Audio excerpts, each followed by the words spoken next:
સુરતના અમરોલી છાપરાભાઠા રોડ વિસ્તારમાં રહેતા રત્નકલાકારને ભેજાબાજે ફોન કરી પોતાની ઓળખ આરબીએલ બેંકના કર્મચારી તરીકે ઓળખ આપીને ક્રેડિટ કાર્ડ में रिवॉर्ड पॉइंट आया है, आपको चाहिए तो बोलो કરીને વિશ્વાસમાં લઈને ક્રેડિટ કાર્ડમાંથી રૂપિયા 1.46 લાખ ટ્રાન્સફર કરી ઉપાડી લઈ છેતરપિંડી આચરી હતી। અમરોલી પોલીસ સૂત્રોના જણાવ્યા મુજબ અમરોલી છાપરાભાઠા શ્રીજી રેસિડેન્સીમાં રહેતા પ્રેમલ કુમાર ચંદુભાઈ પટેલ વરાછા ઉમિયાધામ મંદિરની પાછળ આવેલા હીરાના કારખાનામાં લેસર ઓપરેટર તરીકે કામ કરી પરિવારનું ગુજરાન ચલાવે છે।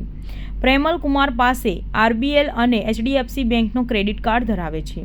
ગત તારીખ 9 માર્ચના રોજ તેઓ ઘરે હતા તે વખતે અજાણ્યાએ ફોન કરી પોતાની ઓળખ आरबीएल बैंकना क्रेडिट कार्ड डिपार्टमेंट से बात कर रहा हूँ, आपके क्रेडिट कार्ड में रिवॉर्ड पॉइंट आया है, आपको चाहिए तो बोलो તેવી રીતે હિન્દીમાં વાત કરી હતી। ત્યારબાદ થોડી જ વારમાં તેના આરબીએલ બેંકના ક્રેડિટ કાર્ડમાંથી 65,533 અને એચડીએફસીની બેંકના ક્રેડિટ કાર્ડમાંથી 81,202 મળી કુલ્લે રૂપિયા 1,46,735 ઓનલાઈન ટ્રાન્સફર કરી ઉપાડી ગયા હોવાનો મેસેજ આવ્યો હતો। પ્રેમલ કુમારને ખ્યાલ આવી ગયો હતો કે તેઓ સાયબર ક્રાઇમ ફ્રોડનો શિકાર બન્યા છે અને તેઓએ તાબડતોડ પોલીસમાં ફરિયાદ નોંધાવી હતી।